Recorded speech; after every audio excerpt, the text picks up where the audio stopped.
লাটিম খেলা আর ঘুড়ি ওড়ানো, আম কুড়ানো আর পাতা পোড়ানো, ছোট্টবেলা সেই বন্ধুরা কই, কেন আমি আর সেই আমি নই।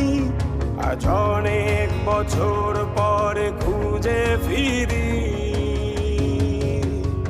কোথায় আহারে আহারে আহারে শৈশব, কোথায় হারিয়ে গেল যে আহারে কৈশব, কোথায় আহারে আহারে আহারে শৈশব, কোথায় হারিয়ে গেল যে আহারে কৈশব।